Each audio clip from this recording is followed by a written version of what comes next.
Hey everybody, Tafony here once again, and today's rambling about is going to be on the 1010music Bitbox Micro. It is an 18 HP eurorack sampler. It is many things, but we will get back into that in a moment. Some quick housekeeping. I'm not affiliated with 1010music. I bought this here used in Vancouver, and this video isn't sponsored, nor is it journalism. I'm not here to present it to you or assess it for you. I'm just here to share my experiences and give you a sound demonstration. Tafony Rambling About isn't like a review channel. It is just my journey with music hardware and sharing my first-hand thoughts, and today making a workflow overview video. But more importantly than all of that, it sounds like this.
The Bitbox Micro.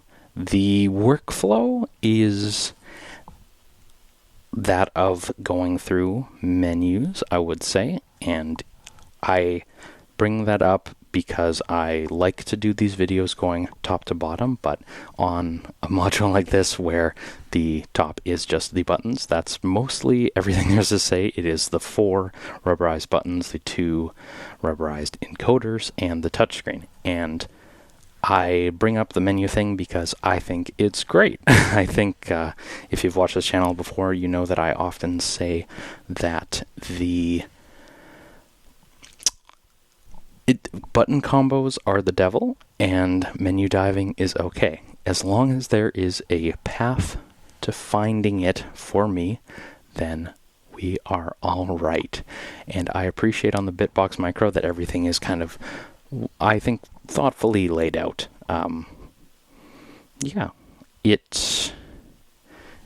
Everything kind of just lands once you get used to it, and it doesn't take time to get used to it, but once you sort of know where your tools and your back and forward buttons are going to probably take you, then everything on the Bitbox I really appreciate. And I think this is my favorite eurorack sampler, not because it's as powerful as the assimilator, but it's a lot smaller and a lot cheaper and a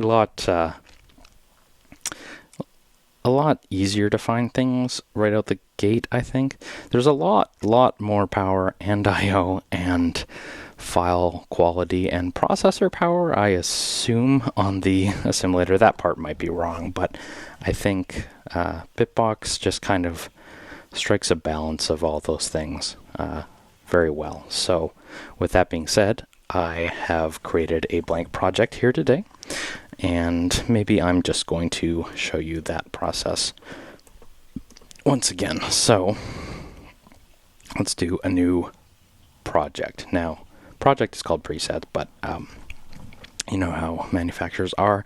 I want to show this hilariously small screen. If you've seen 1010 products before, you know they all use, well, most of them use this recognizable huge bezel tiny screen thing that I'm just going to say is great. And why I say that is not because it's the biggest or the clearest or the whatever, although it is all of those things for sure, but because this tiny screen, you kind of laugh at having a keyboard, but it seems to really work, because let's just type in, oops, deleted, rambling about, oh, I did do a typo. The first take, I did not do a typo, but just to say that, like, the fact that these sausage fingers are able to even do that on this ridiculously small screen, really props to them, because I'm amazed. I think that's crazy, and it's great. So, with that being said, let's go back to the home. I'm getting ahead of myself. I'm going to do a drum kit on this preset. I've referred to that as the project before, but they call it a preset. I'm probably going to mistakenly call it the same here too. We are in the pads view. There is a keys view as well if you want to play a sample chromatically, and this is actually really cool. I saw lots of videos on it, like saying that was a stupid novelty or whatever, and I think there's more to performance on this thing than people give it credit for, but that's okay. I don't know if I'm going to actually demonstrate this keys playing beyond just showing you right now that it's here, but we'll see. With that being said, let's load in some samples. So we're going to stand on the first pad, and the workflow of the Bitbox Micro is kind of that of like entering with the next arrow. So this is a blank pad, and it takes us into recording options with a option to load at the top. So I may do a recording demo. I've never recorded Onboard here before. I've always loaded in samples, but we are going to load this in first. We may get into doing a recording to demo. I hope today we will do a recording demo. So what I am going to do is load in a kick first. So we're going to go to, these are some sample packs. I don't believe any of the samples I've made are on board here. So this is the digital drum dose pack that I purchased. I love this thing. It is just organized the way that I would organize things, which is looking at it as a hardware machine. So within the Bitbox, I have a machine drum or a razzmatazz. Hey, that's a 1010 product. Maybe let's use that today. So let's grab a kick. If you hit this play button at the top, it'll just preview them. Let's just find a nice kick. Ooh. It's almost not enough fundamental, and I can't believe I never thought I would say that. I like that. Let's load that. Yeah. I think I was having, so, okay, this is working. The first time I shot this video, this just, like, the first sample I load would not play, and I don't know why that is. So if we get out of here, yeah, it's going to play this time. I don't know, maybe that was a bug. Interesting, though. Okay, let's mix in some more of that. So coming out of, and I don't think you can see that, the Hermod Plus over our 3.5 millimeter jack. I do believe all of the Bitbox stuff can take either type A or type B. And I believe there is a type C. I don't know if they can take it, but the major versions of the 3.5 millimeter MIDI are supported on board, which is a blessing that you don't have to think about that, because God, is it annoying. And we are going to start by getting into our MIDI track 1. And I'll send it for on the floor. And what we're going to do on the Bitbox side is enter into the pad. So that's the waveform. You can edit it here or slice it, I believe. But if we get into the next spot, we do not want these. We want out of here. Can I find it is the question. So what we want to do is hit enter, next, and then there's this sort of dotted icon here that we hit this, and it gives you the 5 main options. So we want to go to the config, and in this config I want to do gates. So I'm going to send it the amount of time I want my kicks to go for. The output I don't want to change. The poly mode, you can actually have it so that, like, if you trigger it, they will stack, if that makes sense. So you can have like 6 of the same sample playing at a time if you keep hitting it. But I will using gates for the same reason that I want to use mono. So we're going to go down to, there's lots of different settings in here, and what I want to do is use channel 1. So hit play. So I got a kick going. I like it. It's not particularly remarkable, but it's nice. You can see on here the waveform view. And then in here, I want to get into the settings. I'm not going to try and use this touchscreen by looking through another screen, but what we can do is do a little run through of all the settings here. Now, these aren't always going to be the most appropriate things for a kick, but I want to show you what all this stuff does just to give you a rundown. So there's level, and you can do a little bit of boosting of it, or cutting of it. Now I am going to derail the order I just mentioned by mentioning something else here. If you hit home, there's a mixer here, and this level is distinct from this level. If you want to mix things in and out, this is the spot to do it. But this one allows you to change the level at the sample level, so you can overdrive it a little bit. And I like to do that for my kick, so I'm going to do a little bit of that. And then pitch. You know these things. It doesn't get crazy artifacty, at least on this sample, at the lowest ones. The pitch is kind of getting out of the audible territory, but it's there. Now filter. There's high pass to the right, or in the positive values, and low pass to the left in the negative values. So just, I don't know if this sample really needs this, but just for the sake of it, we're going to do this.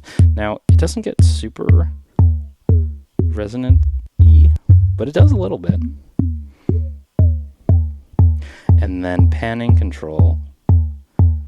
I wouldn't want to pan my kicks per se, but maybe the other channels we just might. So I'm going to leave my kicks in the center for now,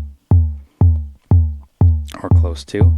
But I think if the workflow I remember, let's get some resonance off here and filter not so close. Yeah, that sounds nice.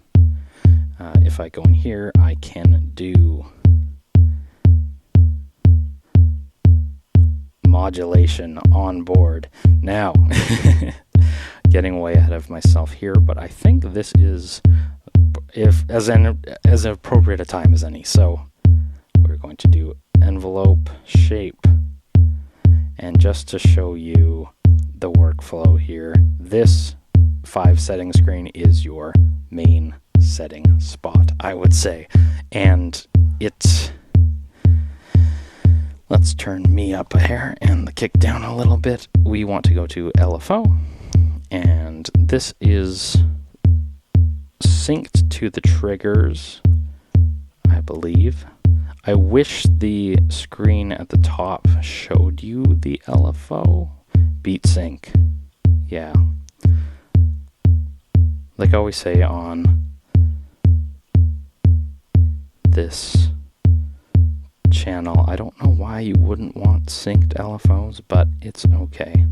I'm going to do a sinus. There's one. Oh, positive triangle? No. Sine. Positive sine. We want positive sine. Get back into our 5. We're going to go back down into the main and our filter, and we're source LFO and bring in our LFO.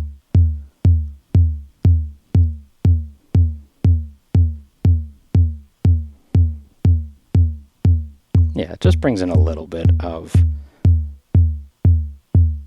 resonance, and we can sweep it down too. So onboard modulation, very cool, very deep too. I'm surprised. And like in modular, I think you'd want to send modulation, and you can. That's what the 8 inputs are for. But it's just interesting to see that there's like the super deep onboard modulation for something you'd think would be focused on samples. And I don't use it too often, but I just want to point out that like if there's something more abstract, I guess, to say about the workflow of this thing, is that like the depth is nice in that something like that can exist without getting in the way of the things that you might always be using, right? So I really appreciate that. Okay, let's get some more samples going. So let's go load, find us a snare. Let's make sure I'm on the second pad. Yeah, so standing on the second pad, we're going to load. We're going to find a snare in here. Yeah, that's a nice snare. And then on my Hermod, I better grab the second channel and send it some snares. And then on the Bitbox side, let's get in here and go into config and switch our MIDI channel to 2. Yeah. Yeah. Now, I think the snare is a little loud, so what we do is when we're standing on the home screen, we hit home again, and it brings us quick into our mixer, and you'll see that our, oh, okay, so my volume settings from before are reflected on this page. Ignore what I said about doing separate levels, because they are one and the same. All right. So I want my, okay, so there's panning on here too. That's cool. So yeah, first one is volume. I want my kicks to be pretty loud, and I want them to be centered. Now when I clap, I want it to be a little quieter, and it can pan a little to the right, and hopefully y'all are hearing that, because I don't always get stereo image at the end of my recording. So with that being said, let's jump ahead into the effects section on board. And this, again, what I was saying about how, like, things, there's a lot of depth here without getting in the way of other stuff. You can completely ignore this if you do, and I usually do, but I do want to show it here because there is some stuff on board that's, you know, worth checking out. So there is a reverb. You know what, I'm going to do this to the clap just because, yeah, so left control is the delay amount and right is the reverb amount, so let's crank some reverb. Just a big haul, right? That's the reverb. Let's do some delay.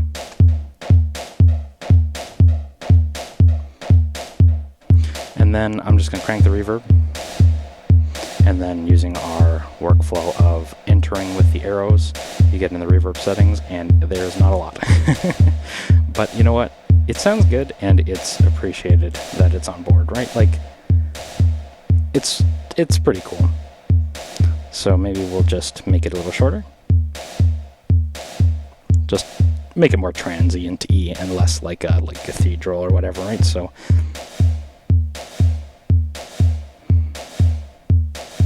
dampening, that's a low cut. Yeah, so it's nice. You know what, I was going to say usually I just use other delays and reverbs, but it's a nice reverb. Now, let's back out of our reverb and get into our delay. Now, delay, you get a lot more settings, which is cool. I'm going to start from the top. I'll get to the ping pong setting in a second. So, delay, what's your division, right? Do you want it to be longer or shorter? And we'll go somewhere in between. So, these are T for triplets, I believe, and then dotted, and then everything in between. So if you crank the feedback, I do believe it'll get infinite. Yep. That's cool. Fun that this stuff is on board, you know?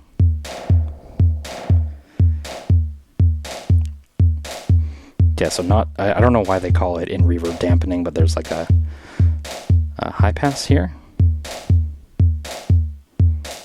I think. Or maybe it's band pass if there's a width. Beat sync on. You can disconnect it. Again, I don't know why you'd want to do these things, but maybe you don't make boring techno and you have interesting things to do that I do not. So this is ping pong. Yeah. It's cool. It's very cool.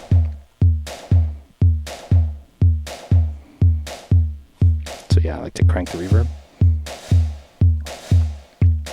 Do a little bit of delay on that front, so maybe let's hear how little reverb on our kick sounds. I find this usually makes things a little too muddy for me, but yeah, very cool. We'll leave a little bit on there just for fun. So get into our third pad, and I want to get a little bit of hat going.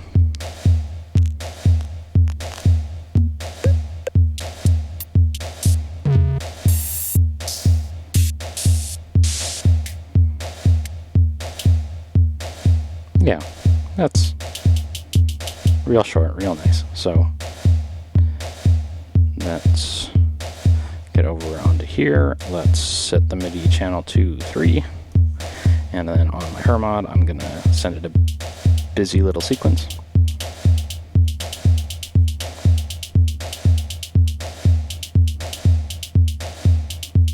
Yeah.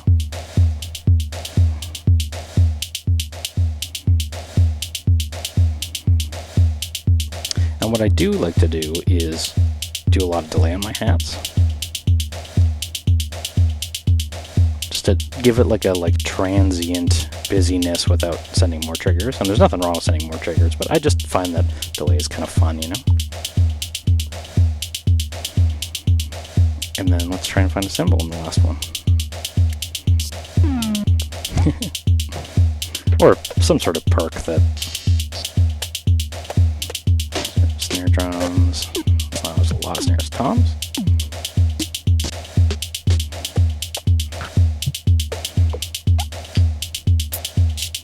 We got cymbals there. Missed my razzmatazz. That was a lot of fun.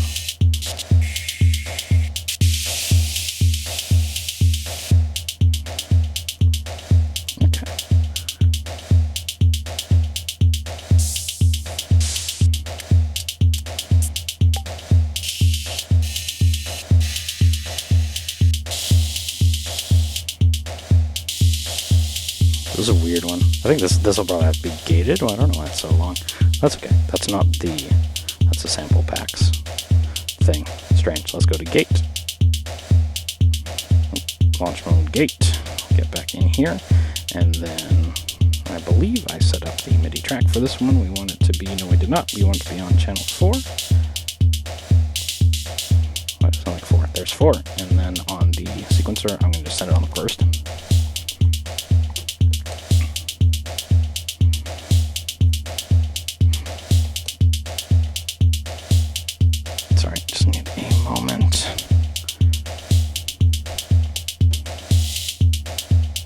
Just make it 2 bars. So now that we have a drum beat going, I want to make this one a little more quiet. Pan it over. So let's do some panning of this stuff too, just to give it some stereo space, right? So kick can be in the middle, clap can be a little to the left, cymbal can be a little to the left. You know what, cymbal can be way to the left, and this can be a little more centered. Hats can be to the right. And then bring up our kick a little more.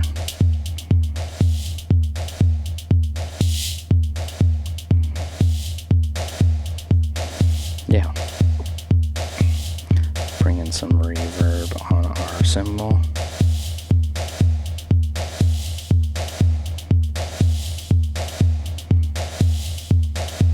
And I haven't messed too much with these effects, so fun to noodle with it today because they're new. This is a razzmatazz only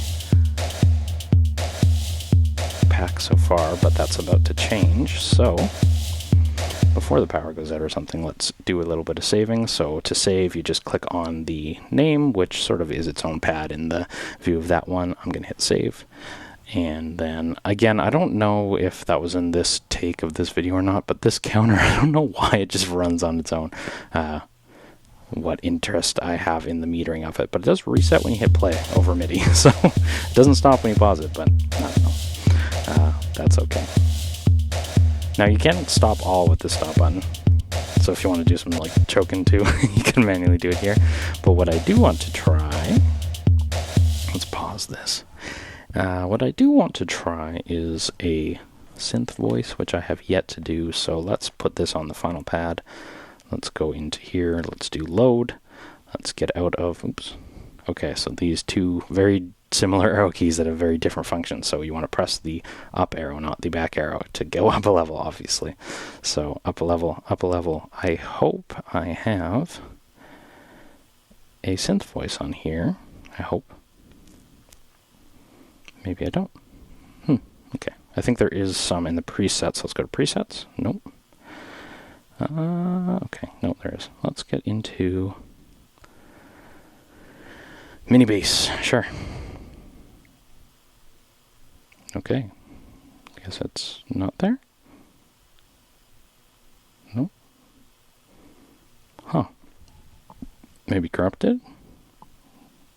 No.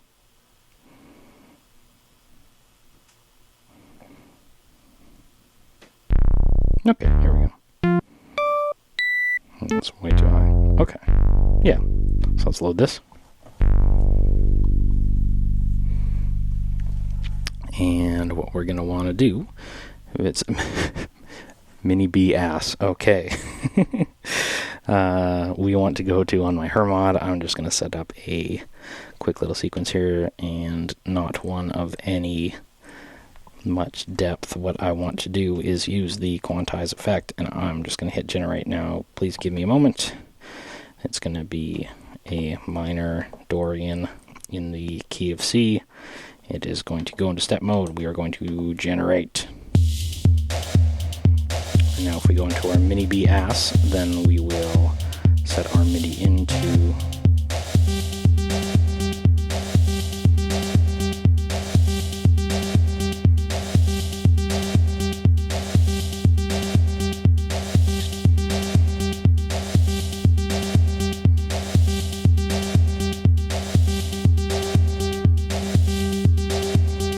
yeah.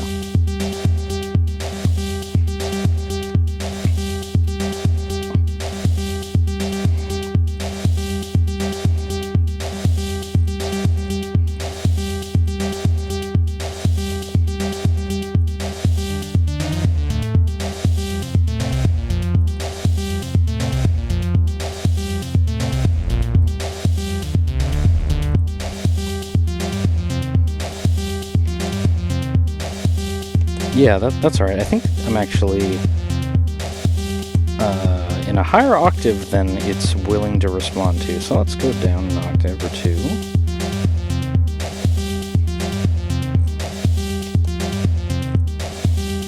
And sorry, hard to see. Generator, randomize. Yeah.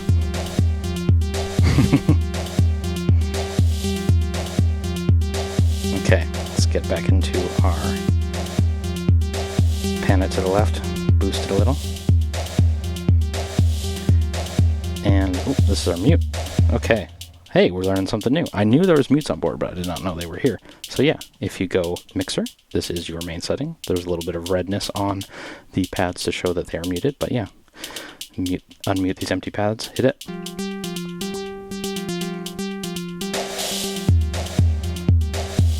Cool.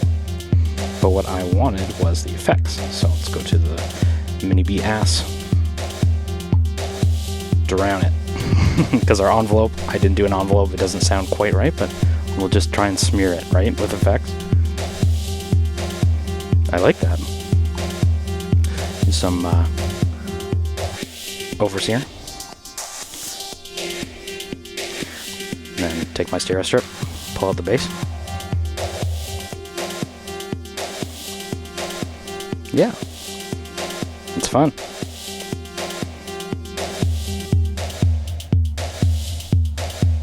This is way more reverb than you should use, but hey, you know what? We're having fun.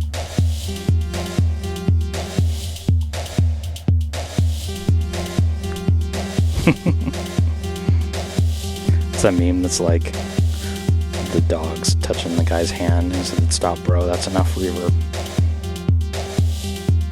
Yeah, okay, you know what? The dog was right. That was enough reverb.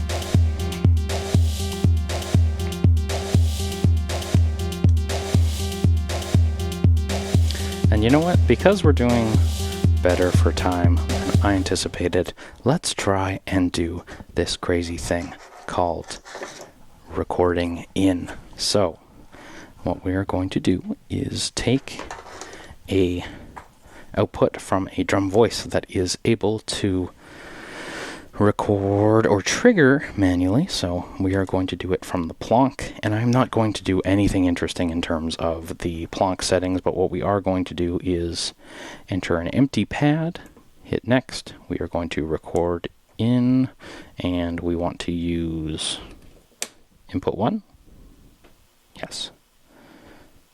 To record, please set input 1 to audio. Okay, so do that, we'll get back out here. And this is not in the home settings, but in the tool settings. Yeah, okay, so input 1 is a audio. See, that workflow right there, the ease of switching to it is what I appreciate about the Bitbox Micro. It's just like, that was good. If that doesn't sound too silly. Trig. How do I trigger? There. Okay. Okay. So I'm monitoring it too. That's appreciated. So this is just a preset on the Plonk. Here's some kicks, a retro snare. I don't love how any of these sound, but I just want to show us the process by which you can record. So here's a 8-bit, just called 8-bit. Okay. Let's hit it. It's clipping. Okay, what do we do? So we'll go down to gain. We're going to bring the gain down. Let's hit. That's better. Go a little bit louder. Manual triggers, not clipping. I like that. Are clipping. Yeah, just need to bring it down a hair. Okay. Record to play on. I don't know what the difference is because I've never done this before. Sorry. Custom, record quant, 1 bar. I don't know. We're going to find out if that was right or not. Record threshold, if you've done hardware sequencers before, you know, usually there's like a arm to record.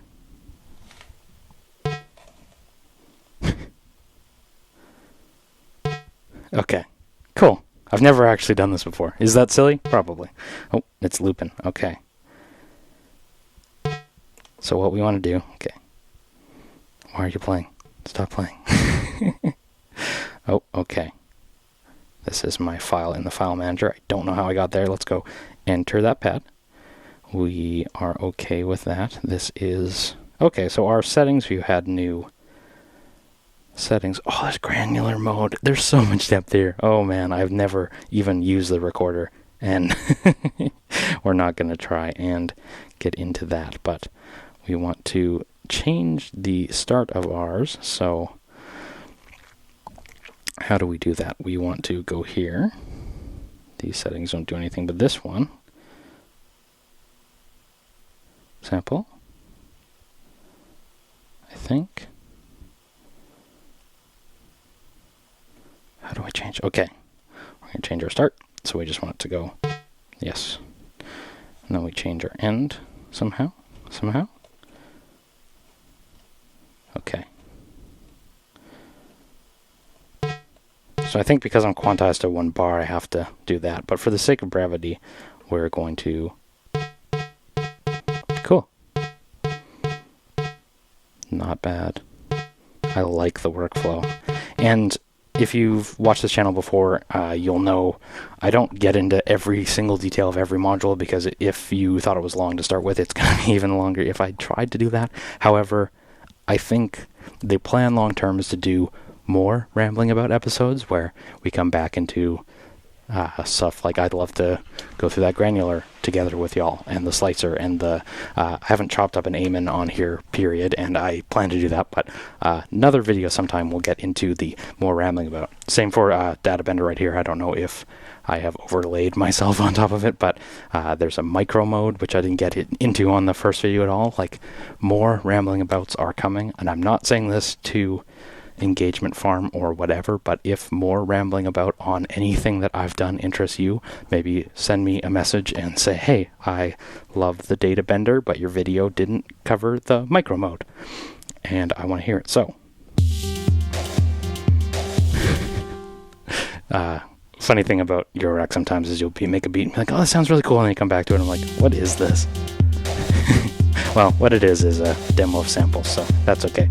Let's get into our 7th track, and I'm just going to do a little MIDI 7 on our plonk sample. So